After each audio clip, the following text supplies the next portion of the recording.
Day 768 of the Ukrainian War Map, also known as the Russo-Ukrainian War. Juzzie here, and today is another update as I take a simplified and down-to-earth approach to some of the most important happenings on the ground in Ukraine. So, starting off, we'll take a look at those Russian losses, as currently Russia sits on more than 443,000 military personnel losses, representing an additional 780 in the past day.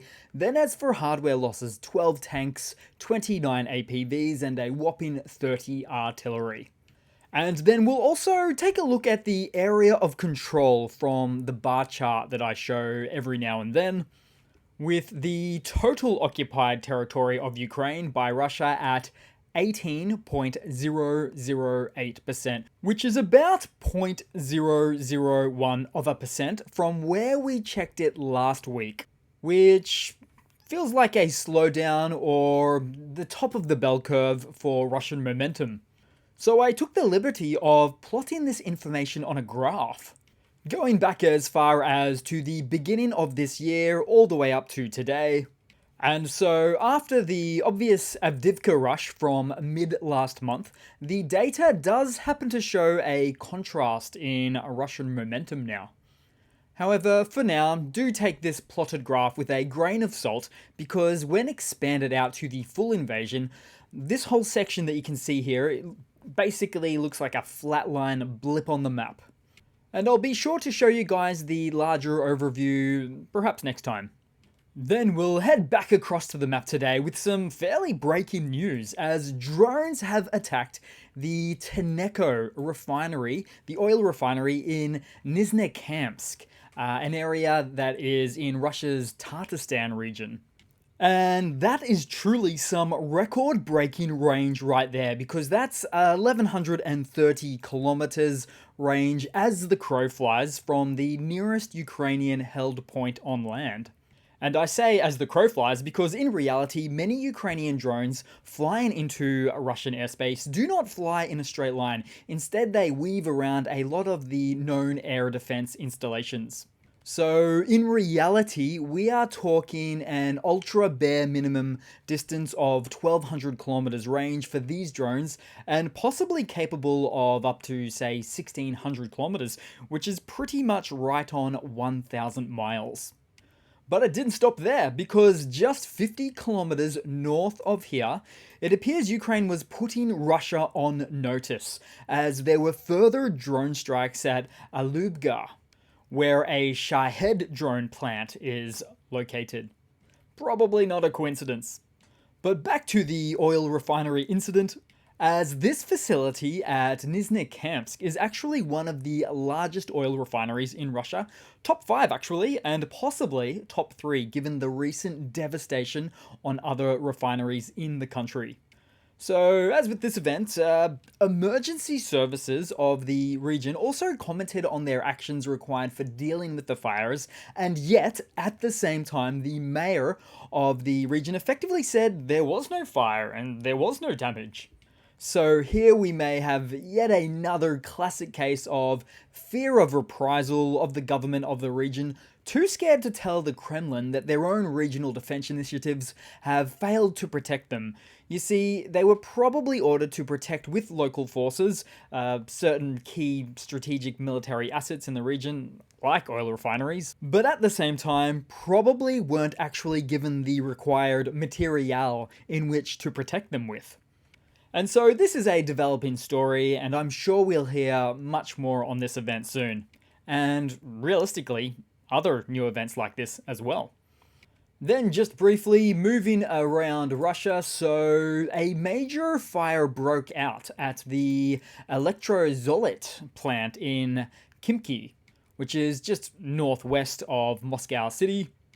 Then, just after my video upload yesterday, there was a great fire at one of the largest defense contractor factories of Uralmash near Yekaterinburg, which is in central Russia, give or take, and nearly 5,000 square meters worth of blazing fire. Although officially, it remains unclear what the cause of the fire was. Gee, even when locations are out of Ukrainian UAV range, which I would expect this one to be still, it doesn't stop these factories from still going up in flames. Local partisan activity, perhaps.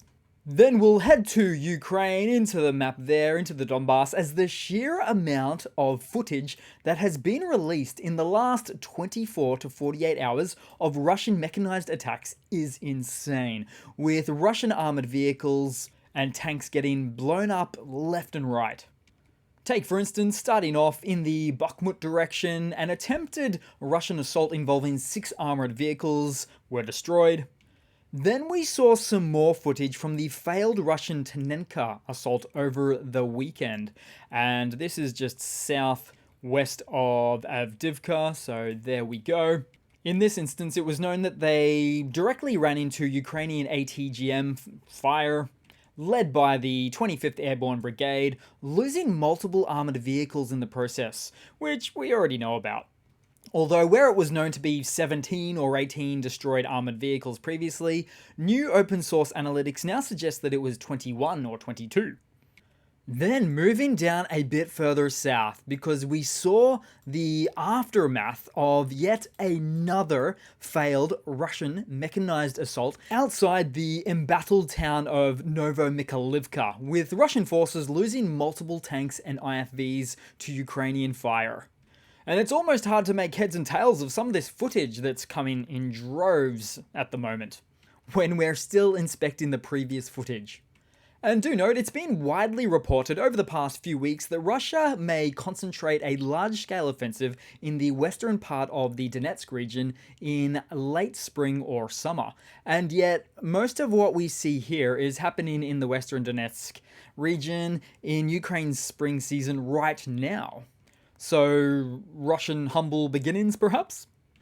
But to truly make a concerted effort, Russia needs at least 500 pieces of armoured vehicles and thousands more soldiers to get the repeat achievement they had in Avdiivka, as opposed to these continuous small waves of half measures. Not to mention, Avdiivka was already halfway to encircled by Russian forces during its town's takedown. Whereas the front lines in these attacks along the eastern part of Ukraine in the Donbass right now is comparatively relatively flat on those contact points. Well, either way, someone behind the scenes of the Russian MOD or the Kremlin is pointing on a map without any tactical intel or experience because they simply think it's a good idea to storm these positions here and there. And this line of reasoning was formerly conjecture that I used to suspect, but it's since been noted by Russian frontliners on Telegram themselves that indeed someone in far behind the lines of the front lines is making it up as they go along with no reason or rhyme. And think about it objectively, these types of losses would be an utter embarrassment if they happened to any other nation's military. It would be a dark red stain for the history of that military. But as it so appears, if Russia wants attritional warfare, that is to say, this attritional loss of their own armoured systems that sooner or later sends them back to the Stone Age, then so be it.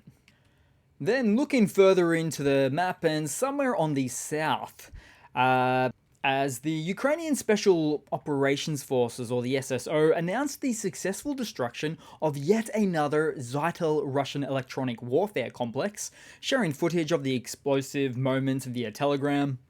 Looks like this one is complements of a HIMARS rocket. And so for this type of system, that would be 3 for 3, or 3 in as many weeks.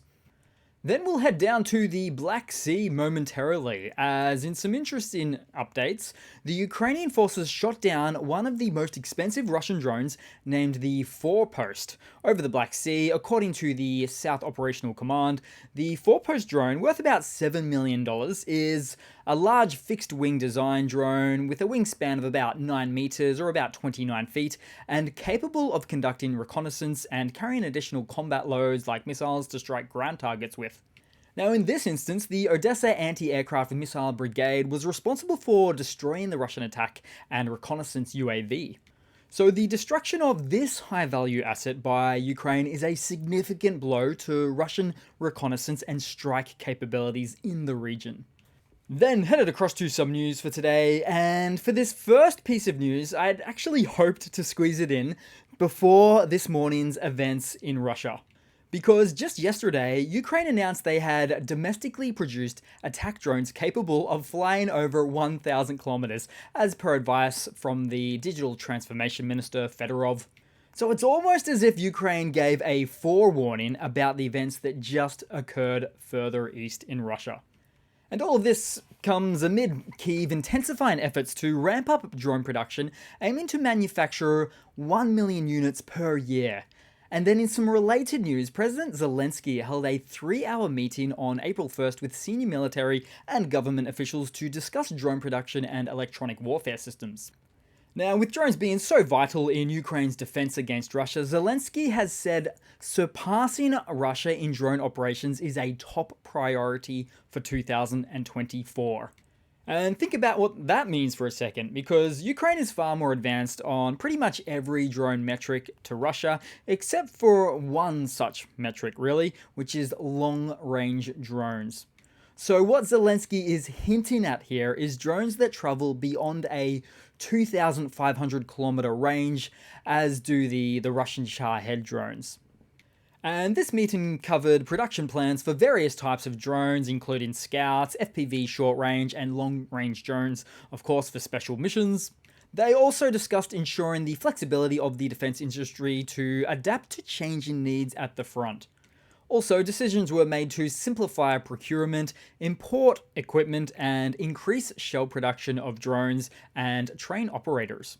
Ukraine is also building a complex control system for electronic warfare to protect soldiers and equipment from Russian drones, which is being tested at the front with plans to scale it across the entire front line. So it already exists, just to push it out further. Looks like it's just early days for military drone technology, to say the least. As we haven't even touched on AI drone technology today. So that has to be it for today, guys, for that jam-packed day that I partially ran out of time for shelling out a funny or two. But back to the regular soon in the next upcoming videos. And as for a quick channel update, I've been doing a lot of work in the back end to ensure higher efficiency with creating these videos and making them better too. Well, I at least expect a mild improvement in the content over the next month, but just as importantly, a massive improvement with the consistency in my uploading. So thanks again for watching, guys. Thanks for all of the support. I really couldn't do it without you. That is the truth. And yeah, please continue to like and comment, and I do hope to see all of you guys there in the next one. Cheers.